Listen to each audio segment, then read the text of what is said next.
What is up, Packers fans? Happy Victory Monday. Welcome into an all-new episode of the Pack-A-Day Podcast. I'm your host, Andy Herman. You can follow me on Twitter at Andy Herman NFL. You can find the podcast at Pack-A-Day Podcast. The Packers win 35-25, their first win in Pittsburgh since 1970.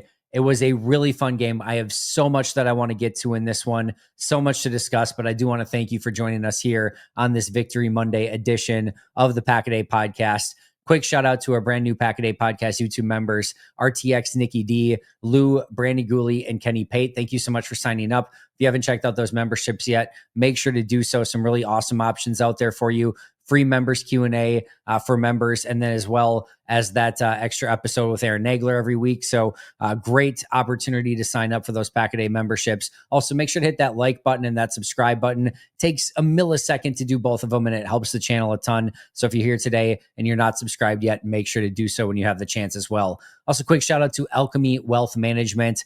Listen, it might be time for Aaron Rodgers to actually retire after the season. Might not be. He's playing really good football. But if he is, he should check out retirewithryan.net because he has every retirement situation covered. Whether you are retiring, whether you are already retired, close to retirement, thinking about retirement, or not even close to it whatsoever, you still want to check out retirewithryan.net. Start getting your financial future in order. And here's the best part. You get that free consultation. Head over there as soon as you get a chance and start setting up your financial future today with Ryan Nelson, Alchemy Wealth Management, and retirewithryan.net.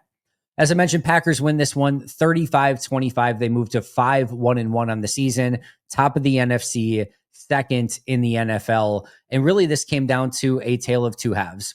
In the very first half, nothing really went their way. They had the one touchdown drive, they had the two missed field goals, but they just couldn't really get anything going. And they ultimately went down by 2 scores in the first half.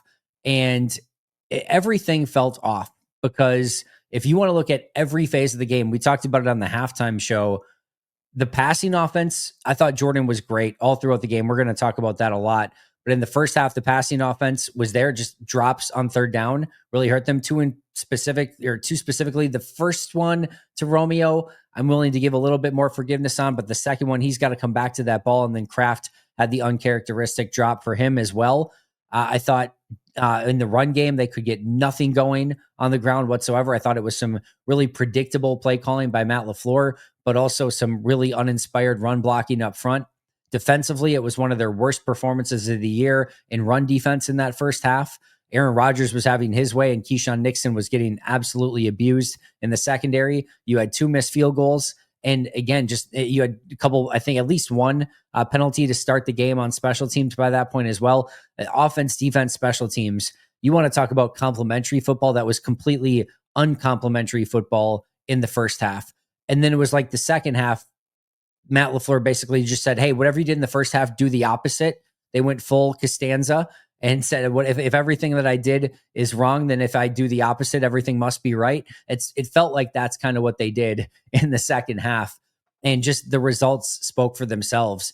And if you want to know what a Packers team looks like when they're kind of clicking on all cylinders, not shooting themselves in the foot, and just playing really good complementary football, hello, second half of this game. That was a dominant performance in the second half, led by Jordan Love, which again, we're going to go through in great detail in this one, but it really was a tale of two halves. And I think this is why it's always important to let the game play out in its entirety and its totality to see, kind of how you're judging this game. If you're just judging it on the first half, it was atrocious. If you're judging it on the second half, it was one of the best halves of football we've seen all year, probably from any team, much less just Green Bay. But in its entirety, they end up with a 35-25 win in Pittsburgh on the road, a place they've struggled to win in the past, with a really impressive performance from Jordan Love, Tucker Kraft, Christian Watson, amongst others, which we're going to go over. But you have to view this as it's the whole game. And I think if you were to take some of those touchdown drives and field goal drives and sprinkle them in the first half and take a couple of those missed opportunities in the first half and sprinkle it in the second, you'd probably feel like it balanced itself out a little bit better. Instead, when they needed it, when they had to come up clutch again, they did in the second half and just completely boat raced the Steelers in that second half on their way to, what was a 10-point victory, but really a garbage time touchdown on that final drive by Pittsburgh cut it from a 16-point game to a 10-point game. Imagine I told you at halftime that with a couple minutes left, the Packers would have a 16-point lead in this game. I wouldn't have believed it. I don't think you would have probably believed it either. That's exactly what happened because the Packers were so sound in the second half of the game. Really, the key takeaways in this one, the play of Jordan Love, Tucker Kraft was unbelievable. The return of Christian Watson, the play in the clutch in the second half again, when they had to have drives, when they needed to go down and score, when they needed to get stops, and when they needed to get themselves back in the game, they did so with relative ease again in the second half. And then I think, again, a moral here is that they have to come out better in first halves as well. Those are the key takeaways. We're going to break all those things down in much greater detail as we go through today's show. The second quarter in this game was really the issue for Green Bay. If you look at the rest of it, as Matt LaFleur pointed out in his post-game press conference, the first quarter they won 7-3. The third quarter they won 7-3. The fourth quarter they won 21-6. And again, that 6 was actually, pretty garbage time points there. The second quarter, though, they lost 13-0. And that's when things started to unravel. And it really struggled to kind of get any foothold in the game at that point in time. And it felt like right before half, it was going to be a carbon copy of what happened with Arizona, where they were going to get the field goal right before half. And despite a first half that didn't go the way that they wanted, they were going to get a little bit of momentum and then carry that over into the second half, except it didn't go that way. McManus misses the field goal right before halftime. And it was just like another, low blow right before halftime. It's just like nothing's clicking here. Even a very makeable field goal right before half that you put a good drive together to go down and get, you can't make that. And so in Pittsburgh got the ball to start the second half. And you're just thinking, like, how is Green Bay going to turn this around? And especially with, Pittsburgh having the lead plus the ball, it's so easy to press in those situations. And I give Matt LaFleur and this team a ton of credit. As soon as they got the ball in the second half, they didn't press. They continued to run the football, and they really just kind of played their game and didn't try to get too out of control. And the big thing I'll say here is, in the past, Aaron Nagler and I talked about this on numerous occasions. I'm sure we'll probably talk about it on Monday as well for Let's Talk Football over on Cheesehead TV. In the past, when Matt was down, especially like double digits or 2 scores, it felt like he needed to get all of the points back in one play, which is, of course, impossible. But it just felt like he got really aggressive. We got to get the ball down the field and push the ball down the field. We got to get points right away. And it's a lot of times the worst thing that you can do in that scenario. You have to be patient because teams have now made you predictable. They pretty much know you're going to pass the football. They can tee off against the offensive linemen, and they're going to play a lot of 2 safety looks, which makes it very difficult to connect on some of those big plays. But kudos to Green Bay for not trying to get it back all at once, for being patient, for going on that touchdown drive, getting right back in the game to start the second half, and then really taking it from there and really, again, just completely, taking it to the Pittsburgh Steelers and never giving them a chance to get back in the game once they did get that lead. Again, an overall performance in the second half. Let's get to our Luigi's Pizza player of the game. A lot of options here. Two key ones, Tucker Kraft and Jordan Love. Listen, this game is billed as Aaron Rodgers versus the Packers, but Jordan Love is a big piece of that storyline as well. And a lot of it was billed as Jordan Love versus Aaron Rodgers. That's a tough situation. That's a tough just sort of billing to live up to when you're the quarterback that is supposed to go and make a name for themselves and outperform the veteran that, the team traded away so that you could play. I thought Jordan was near flawless in this game. He ends 29 of 37 for 360 yards, 3 touchdowns, no picks, an 89.1 QBR per ESPN, and 134.2 passer rating. And 2 or 3 of those incompletions could have easily been completions, or at least had a chance to be caught. Could have even been better for Jordan on the day. And of course, he had 20 consecutive completions, something that Aaron Rodgers never did in his career. And Jordan did it in Pittsburgh in front of Aaron Rodgers. I mean, just an unbelievable performance from Jordan Love. And I have so much more to get to. Per Next Gen Stats, Jordan Love completed 13 of 17 passes against man coverage for 232 yards and 3 touchdowns, the most yards versus man coverage by any quarterback in a game this season. That's impressive. He also, again, completed 20 straight completions during the game with a 0.1% chance of completing all 20 passes based on the difficulty of each pass. So if you take the 20 passes that he threw and add the probability together of the odds that he would complete all 20 of those consecutively, 0.1% is the chance that he would complete all 20 of those passes. Yet Jordan completed all 20 of those passes. Also, per Next Gen Stats, Jordan Love generated a plus 16.3 EPA across his dropbacks, his third most in a game in his career. So it was, again, arguably in the top. I think it's right there. It's a step behind maybe the Cowboys playoff game, which he was unbelievable in. But as far as like Jordan Love lore games go, this is one we're definitely going to remember. And it goes right up there towards the top of the list with how he performed in this game. Again, especially going against Aaron Rodgers. I know they're not on the field at the same time, but you know the billing of this game. Also, again, per Next Gen Stats, Love now ranks second in EPA per dropback this season amongst all quarterbacks with a plus 0.28. It's really incredible the way that he is playing. Per Opta Stats, Jordan Love completed 20 consecutive passes, threw for 350 plus yards, threw three touchdown passes, had no turnovers, and took 0 sacks. And he is the only quarterback in NFL history to do all of that in the same game. 20 consecutive completions, 350 plus yards, 3 plus touchdowns, no turnovers, no sacks. First quarterback ever in NFL history to put that stat line together. That seems pretty good. Then Zach Jacobson pointed out his total stats on the year. 151 of 213, 70.9% completion percentage. 70.9. 1,798 yards, 13 touchdowns, only 2 interceptions, a 112.8 passer rating. He has 4 games with multiple passing touchdowns and no picks, 5 games with a passer rating above 100, and 5 games completing more than 70% of his passes. Friends, if any of you are still holding on to priors of not liking Jordan Love for some reason, not respecting Jordan Love, not thinking he can be the guy, not thinking that he should be the quarterback of your team, I don't know what to tell you, but you need to open your eyes and wake the hell up, because Jordan Love is playing unbelievable football.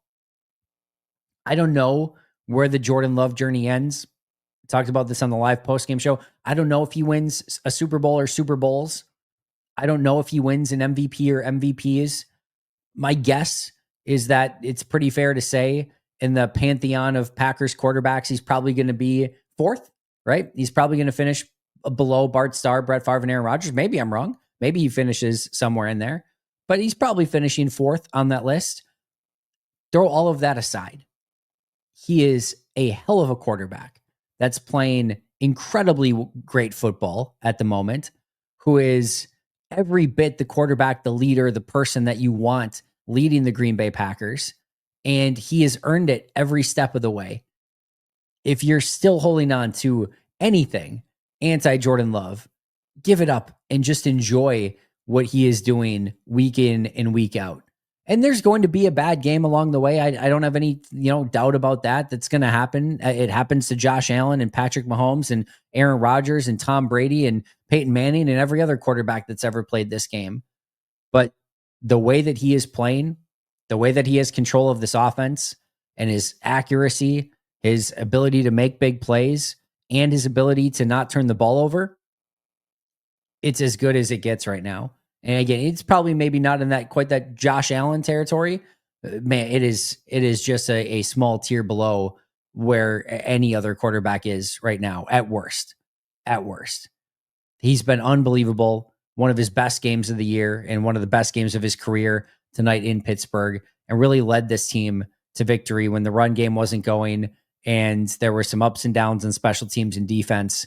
And he was Mr. Consistency throughout the course of this game. Even in the early stages when the drops were there and things like that, he was still playing a tremendous game. He was absolutely incredible in this one and certainly deserving of being the Luigi's Pizza player of the game. Now, if you don't have your full stock of Victory pizzas, what are you doing? Because it is Monday. It is Victory Monday. I've got my thin crust cheese pizza all picked out already. You bet I'm going to appreciate every second of that one on this day following that big win against Pittsburgh. Wish I could have had it post game, but just didn't have the opportunity to do so. So it is waiting for me Monday. You can pick them up in your grocer's freezer. They are now able to be located online at luigispizza.com, meaning you can find the locust grocer that carries Luigi's Pizza. So check that out, luigispizza.com. Make sure to give them a follow at Luigi's Pizza. Also, I'm doing, again, live halftime shows over on their social media account for road games. So make sure you check those out as well. Also, we've got our Habish Rotier injury report for this game. I think it seems like Green Bay ended up pretty well from an injury standpoint. Rasheed Walker did leave the game very late in the game. It didn't seem, just the way he was walking off, like it was anything too concerning or anything too serious, but that'll be one to keep an eye on this week. Zach Tom went down. It looked like his ankle got stepped on, but he did come back pretty quickly after that and finish the game. So that's a really great sign for Zach Tom. The one that looked like maybe was a little bit more serious was Nick Neiman, their star special teams player. I don't know if you can be a star special teams player on this special teams, but he is a good special teams player.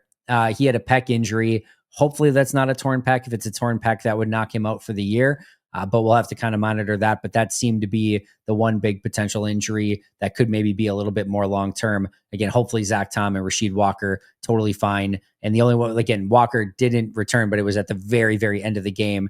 Zach Tom thankfully did return to the game.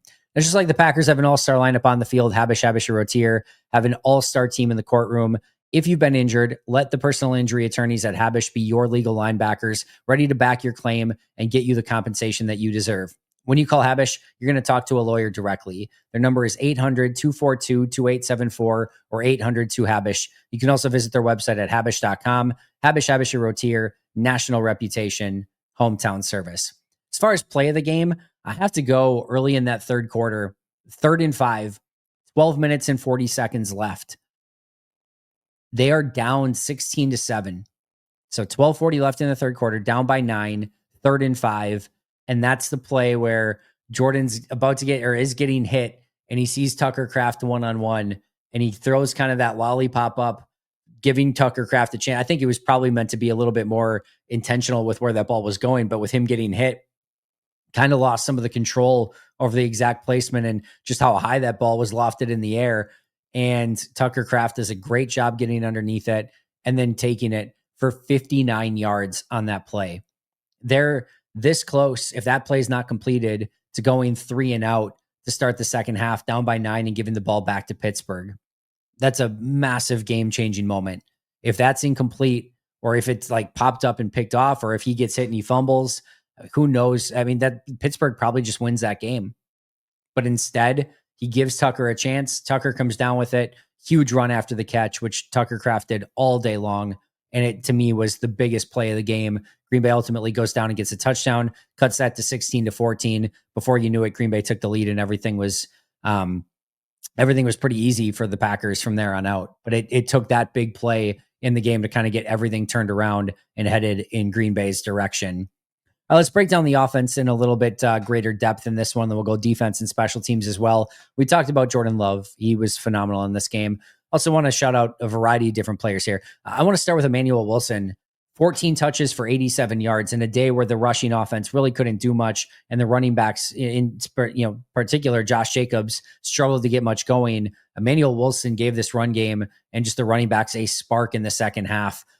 Josh Jacobs had 16 touches for 45 yards. He did have that touchdown. Emmanuel Wilson had 2 fewer touches and 42 more yards in this game.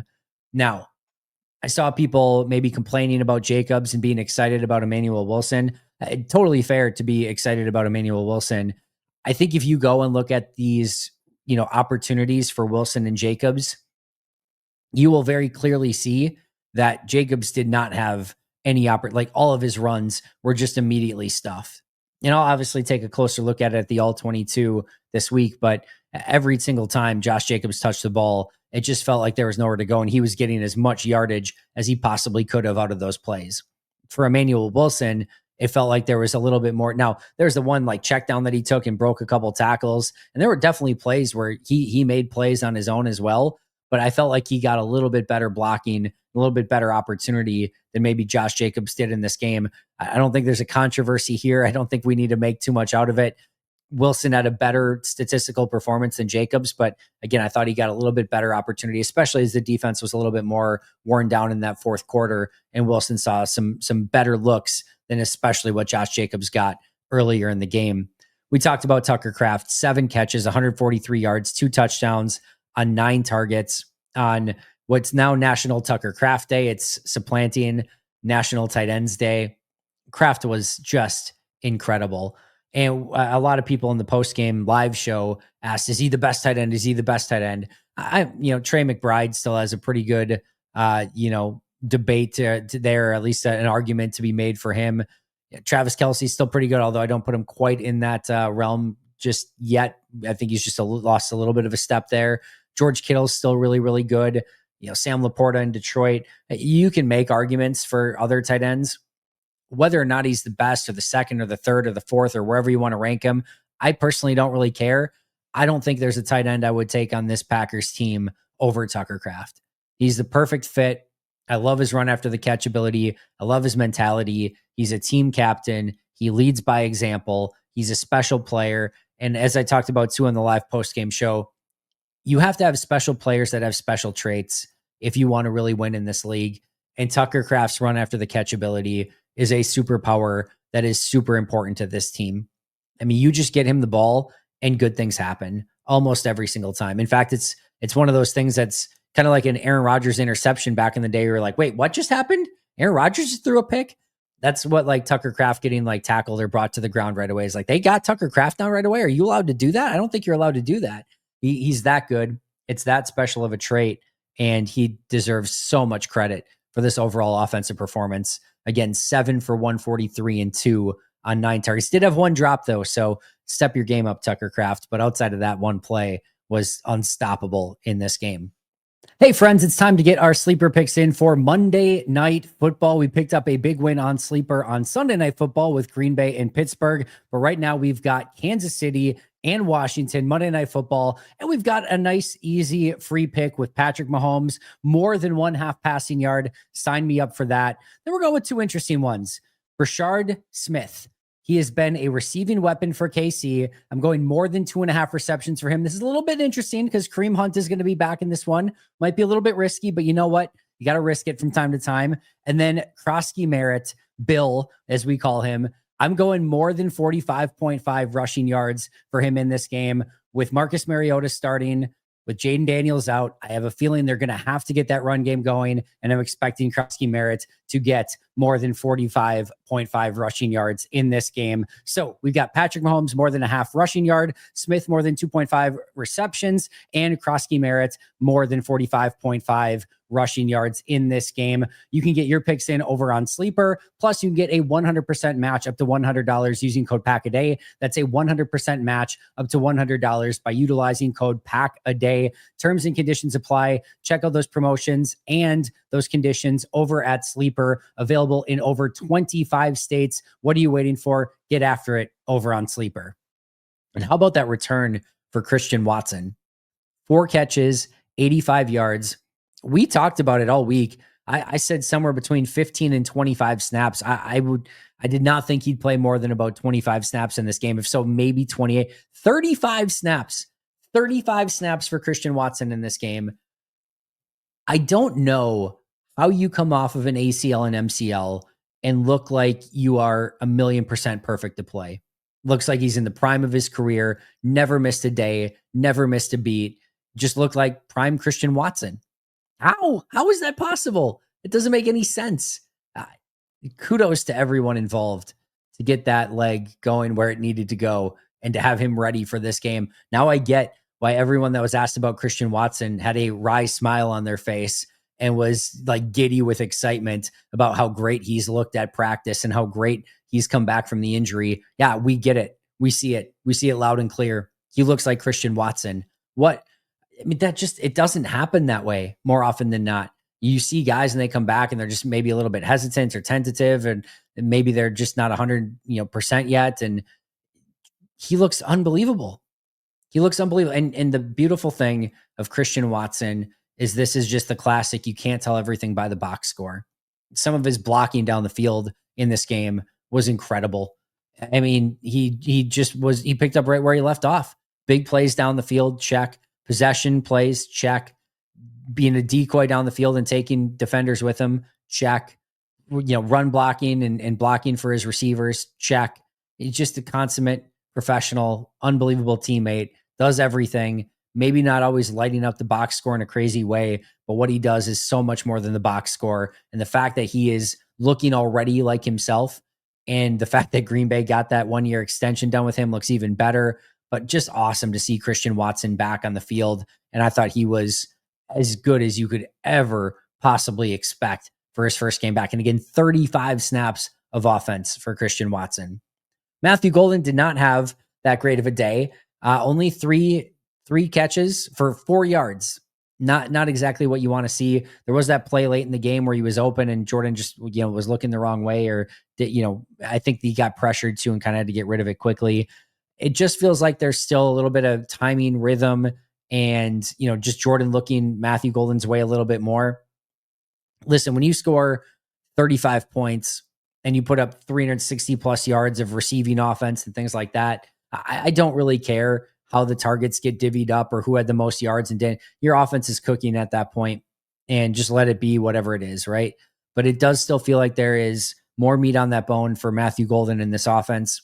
It's going to get tougher, right? As Christian Watson gets more snaps, Wicks comes back from injury, Reed comes back from injury. It's going to be tougher to get more and more of those snaps and more of those looks and more of those opportunities. But Matthew Golden's far too talented. He comes up with those plays when you need him to. It didn't really happen today on Sunday's game against Pittsburgh, but it does feel like they need to get him a little bit more involved, especially down the field, because he's just too talented to end the day with 3 catches for 4 yards. Meanwhile, I thought Malik Heath had his best game of the season, only 3 catches for 29, but they felt impactful, and another one that was doing a lot of work down the field as a blocker as well. We can definitely touch on the play calling in the first half. I will say, and we're going to get to the negative side of it in just a moment, I will say it feels like play calling is the scapegoat for just did the play work or not. Play worked. Oh, great play call. Play didn't work. Brutal play call. And it's not quite that simple. I thought the second down play calling was really the big issue.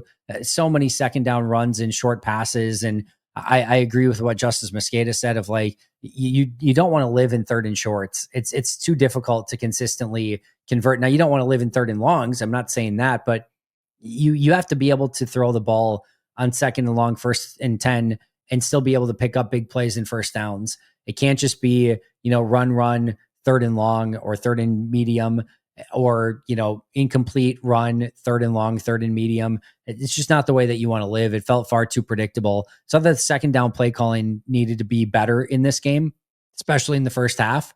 But I thought the second half was a near masterclass in everything that they did offensively. So do you want to see a little bit more consistency there? Sure. They still put up 35 points on the road in Pittsburgh. Tough to be too upset by that overall. And yes, some play calling things that I thought were maybe a bit too vanilla, a bit too predictable in the first half. Thankfully bounced back, called a much better, I thought, overall game in the second half. Stayed patient in the second half, which I loved. But it does feel like he does need to trust Jordan a little bit more as well. He's playing that well. And I know you want to be a run first team. I know you want to stay balanced. Those are good things to shoot for and continue to strive for. But right now, Jordan's your meal ticket. He's the way to success right now. Let Jordan sling the ball. Teams should be afraid of Jordan Love dropping back to pass every single time. It's certainly Pittsburgh got to that point in this game. And once you get that, it wasn't a surprise to me that once Jordan Love was slinging the ball all over the field and they showed that they were going to throw on any given play, that's when the run game opened up after it. Pass to set up the run. Right now, running to set up the pass is not working. So flip it. Pass first, be a Jordan Love team. And then once they get really spread out and those 2 safeties are back deep, then start running the football and getting into some of those more advantageous looks. I think that you just need to switch the mindset just a little bit and really trust Jordan Love even more than what you have so far. Run game clearly still a work in progress. Run blocking needs to be better. I will say this, though. I thought the pass protection was phenomenal, but it is clear once again that the pass blocking of this offensive line is far better than the run blocking. I loved how they played from a pass protection standpoint, but that run blocking still needs to get a whole heck of a lot better. And while we can celebrate a lot of really good things that Green Bay did in this game, they averaged now this is per Matt Schneidman, averaged 7.7 points over their first three halves, or their first halves of the last three games. 7.7 points in the first half over the last three games. That's not good enough. This offense is far too talented. I don't even care what defenses they're going against. It's far too talented to have that little point production. And while it didn't cost them in this game or against Arizona, you get into the playoffs and you're, laying eggs in the first half and you're not, getting yards and you're going 3 and out. It's going to haunt you. It's going to come back to cause. You're not going to be able to come back against teams in the playoffs like maybe you did against Arizona and Pittsburgh. It's great that you show that you have the ability to do it, but you can't live in that realm. So yes, great that they played better in the second half, but these first half low point production offenses, it's not going to get the job done in January and February. So they've got to figure out a way to come out and play much better on offense in the first half. Let's flip over to the defensive side. 3 sacks and a turnover for the defense. I'd say that's a pretty solid result overall. Still want to see some interceptions. They still can't seem to get their hands on the ball defensively, although Adrian Cooper did come just this close to pulling off that pick on Aaron Rodgers. But they still need to get their hands on a few more balls and start intercepting some passes. It's been a bit of a drought from an interception standpoint. Love that Rashawn had 2 sacks. I thought it was a really big day for him. And then Micah Parsons. I mean, they spent a lot of time on Micah Parsons and trying to make sure that Parsons did not beat the Steelers in this game. And I thought the one play where he beats 3 guys en route to sacking Aaron Rodgers, it just shows you exactly what Micah Parsons is all about. To get the chip, then beat the tackle, then beat the guard, and still get to the quarterback and get a sack. I mean, that's Micah Parsons. That's exactly the definition of who he is as a player. Pretty minimal, impact on the stat sheet, just the 1 tackle and that 1 sack. But I thought overall still disruptive, still a problem. Couple plays where he chased into plays. And I'll be interested to see how this one grades out overall for Micah, but still finding ways to make an impact, even if it maybe wasn't quite as much as we've seen going even back to Arizona with the 3-sack performance a week ago. I thought Adrian Cooper had a really nice game as well. Ended up with only 5 tackles, but had that near interception, the pass breakup on that play. I thought he was just flying all over the place. So again, not anything crazy in the box score, but I thought Adrian Cooper at first glance had a really nice day as well. Of course, Keyshawn Nixon had a brutal day, especially in the first half. Listen, I give him credit. He bounced back pretty big in the second half and played so much better. That's not an easy thing to do. Had the muff punt on special teams. And then, of course, I just got obliterated in coverage, had 2 big penalties. We all hate the coming back to the ball pass interference penalty. I get that, but it is a penalty by the book. And I just don't know how you change that rule. But the holding penalty, again, maybe a little ticky-tacky, but he did definitely hold him as well. Don't think it affected the play. I thought you probably could have picked that, or not maybe picked it up, but just not throw it in the first place. But tough day at the office for Keyshawn Nixon. And again, thankfully, he bounced back much better in the second half. Hopefully that's a sign of things to come, but those corners still need to play much better. Meanwhile, on the other side, Nate Hobbs benched, only played 1 snap in this game. That's a pretty significant benching. And listen, I think it's the right call. Carrington, to me, is the better cover corner. Still a couple plays that Carrington would like to have back in this one, but I thought after the performance from Nate Hobbs so far this season, it was the right call to make. I would have expected at worst, or at best, however you want to view it, a rotation. I didn't think they would just flat out bench Nate Hobbs. Yet here we were, 1 snap for Nate Hobbs, and now he's going to have to earn his way back in the rotation, which is how it should be. You didn't play well the first few weeks of the season. You make him earn his way back on. Overall solid performance from Carrington Valentine. They did allow 93 yards rushing on 18 carries for a 5.2 yard average. I think Green Bay might have got a little bit lucky that Pittsburgh got away from the run game a little bit in the second half when it didn't even really need to.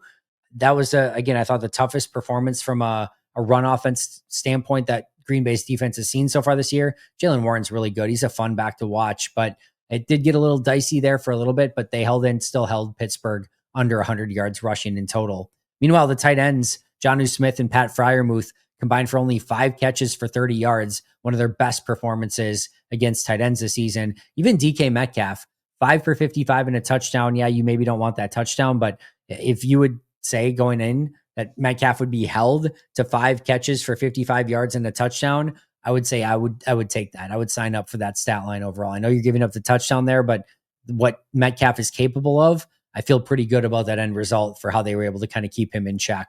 Meanwhile, the big thing for the Packers defense is the Steelers offense went 1 for 10 on third downs. That's the huge difference in this game.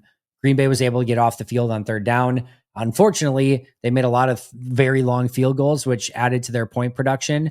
But the 1 for 10 on third down is a huge performance for this Packers defense. Again, a huge reason Green Bay was able to come away with the win in this game. From a special team standpoint, too many mistakes. Holding on a kick return, a kickoff into the end zone, which again brought the other team out to the 35. You had a kick return to only the 26-yard line, 2 missed field goals, a kickoff into the end zone that brought that made it so that you only got the ball at the 20-yard line. Holding on a punt return, a kick return that only went to the 23-yard line, a muff punt by Keyshawn Nixon. Just 3 weeks work, 4 weeks work of a normal special teams set of errors, right? And they did it all in one game. It's got to be so much better. It's maddening. It's maddening watching Packers special teams. And it would be okay if you countered it with some good stuff. They had 2 short field goals made. Whalen hit one, I think, punt to the 15-yard line. They had 1 decent kick return. They recovered the onside kick. It's not enough. It's not good enough. And the special teams, I wish I could tell you what they need to do. Losing Nick Niemann is not going to help anything. He's one of their core special teamers. If he's out for any significant period of time, they just have to find a way to be better. It just sucks. And I know people are asking about McManus versus Haversick. I still expect this to be Brandon McManus's job. I don't know if maybe they brought him back a week too early or what happened there. Disappointing to see him miss those 2 field goals. I'd be still pretty stunned if they moved on from McManus. We'll see if they move on from Haversick this week or not, but that's going to be one of those interesting sort of just positions to cover this week and to see which one of these kickers is the kicker next week. I would again assume it's McManus, assuming he had no setback, but you never quite know. Kickers are interesting beings and they can be very fickle sometimes, but I would still expect Brandon McManus to be the kicker moving forward. Meanwhile, the old gunslinger, Aaron Rodgers, 24 of 36, 219, 2 touchdowns, a 101.15 rating, took 3 sacks, had no turnovers. I think this is about as perfect of a result as you could ask for if you were a Packers fan that also wanted to see Aaron Rodgers do, well enough in this game. I mean, 24 of 36 for 219, 2 touchdowns, no picks is nothing to sneeze at. Again, a 101.15 quarterback rating, took 3 sacks, but had no interceptions. That's a good day. It's a good day for Aaron. And, I thought he certainly still showed well. Looks like he can very clearly still play at a high level in this league. And in the meantime, the Packers get the big win and Jordan Love played even better. So for those of you who are still rooting on Aaron in this one, I felt like you got a good result where Aaron got a great game, or a really good game at least, and the Packers and Jordan Love were just a little bit better. Some miscellaneous notes from this one. Your inactives were Dontavian Wicks, Lucas Haversick, Jacob Monk, Donovan Jennings, LVN, and Warren Brinson. Officiating had some interesting calls. I don't know how they missed that false start on Broderick Jones where he was in motion, pulling before the play even started. That was a wild miss. They missed John Fitzpatrick on a block in the back on Savion Williams' touchdown. Some of the special team stuff were in the holds and the pass interference stuff was a little bit ticky-tacky. They missed the offsides on Green Bay. Just NFL officiating, man. They just got to find a way to be much more consistent because you just never know what you're going to get down in and down out. Sean Ryan was back in the rotation. In fact, he outsnapped Jordan Morgan in this game per Justice Mosqueda. And I got to give a lot of credit to Quay Walker and this young team that's the youngest in the league for staying composed into some of those situations where the Steelers were getting a little bit, almost cheap shotting and doing some stuff. And Green Bay just didn't lose their composure and they stayed calm and they got the 15-yard penalties on Pittsburgh and they didn't have any for themselves. So I thought that was huge as well for a team that's very young and that we've seen them maybe retaliate, especially Quay Walker in the past. Not today. I thought Green Bay kept their head. They stayed cool. They stayed calm and collected. And It showed, in Pittsburgh was the one getting the penalties and not Green Bay.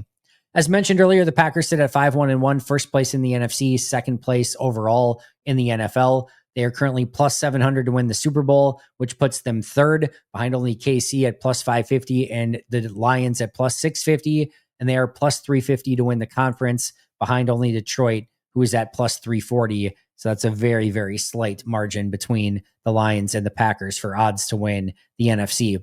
Packers-Panthers coming up next. Noon home game. Packers open as 11.5-point favorites. Carolina just got done losing to Buffalo at home 40-9. Absolutely boat race. They had Andy Dalton in that game.